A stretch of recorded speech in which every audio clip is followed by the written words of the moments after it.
Alors cette vidéo s'adresse à toutes les mamans qui doivent accoucher ou qui sont après l'accouchement, juste après. Voilà, j'ai pensé que ce serait utile, une petite vidéo, quelques mots à dire là-dessus. Pourquoi? Parce que c'est une période de grands bouleversements, on n'est pas toujours au courant, et même quand on est au courant. Voilà. J'ai eu l'idée de la faire parce qu'en fait, il n'y a pas très longtemps, j'ai une personne en consultation qui a plusieurs enfants et qui, après l'accouchement, justement, passé une très très dure période, justement, notamment avec son conjoint. Enfin, c'est ce qu'elle pensait, que la période était dure à cause de son conjoint. Et en fait, ça faisait à peu près un mois qu'elle avait accouché, on se parle plusieurs fois, et elle me dit à chaque consultation, j'en peux plus de mon mari, ça y est, je veux divorcer, j'attends de reprendre des forces et je divorce, avec bien sûr plusieurs enfants. Et je lui dis, non, on va pas parler de ça maintenant. Elle voulait à chaque fois évidemment qu'on parle du couple, tout ça, et j'ai dit, c'est pas le moment. D'abord, je veux savoir combien de temps vous dormez par nuit. Elle me dit, mais par nuit, je dors 2 heures par-ci, 2 heures par-là, évidemment, entre le bébé qui dort pas, les enfants qui se réveillent le matin, ainsi de suite. Bon, très bien. Ça, c'est vrai, c'est souvent comme ça au début. Alors je dis, ok, on en reparlera quand vous aurez bien dormi.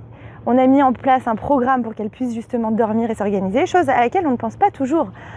Quand on vient d'accoucher et qu'on est vraiment débordé, on est tellement débordé justement, on est tellement pris par le flot d'occupation et de responsabilité que on en oublie qu'on n'a même pas beaucoup dormi. On sent bien sûr qu'on est fatigué. On ne sait pas évaluer à quel point nous sommes fatigués. Donc ce qui est important justement à ce moment-là, c'est d'évaluer, de s'arrêter et de dire attends, là j'ai dormi quoi cette nuit en fait? 2 heures là, 2 heures là. En tout, j'ai dormi 4 heures entrecoupées. Et après, forcément, je m'étonne que je suis nerveuse, épuisée, fatiguée, que je crie sur les enfants et je m'en veux et je tombe dans la culpabilité. Et c'est là en fait où je veux en venir.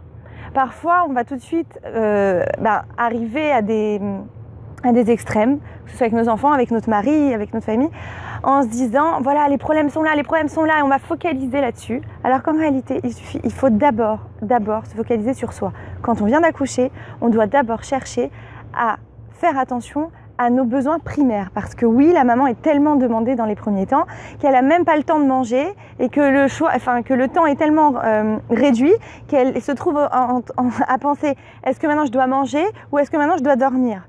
Besoins primaires sont mis en cause. Donc quand je suis dans cet état d'esprit-là ou quand je suis dans cet état de fait, forcément que je ne peux pas penser à ma relation de couple ou à ma relation même avec mes enfants, ou forcément je ne suis pas encore en mesure. Donc je suis comme un petit peu, j'ai envie de dire, en mode survie. Donc à ce moment-là, d'abord s'occuper de soi, s'occuper de retrouver un rythme à tout prix. Et ensuite, on reparlera du couple. Donc c'est ce que j'ai dit à cette maman. Durant plusieurs séances, je dis non. D'abord, on fait le programme de comment vous pouvez vous organiser pour retrouver une vie normale. Bien sûr, ça s'est fait par étapes, c'est pas d'un coup, mais de trouver de l'aide. Le plus important, de trouver de l'aide, d'arriver même à dormir si c'est pas dans la nuit, et le matin, si on a une maman, une tante, une sœur, une babysitter, n'importe, de dormir 3-4 heures d'affilée et vous verrez, vous serez une autre femme, vous serez complètement différente.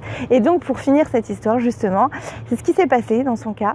On a pu au bout de 3 semaines vraiment d'acharnement mettre en place un programme qui tient sur la longueur, et elle a retrouvé le sourire et elle me dit mais en fait, je ne sais même plus pourquoi j'en voulais à mon mari.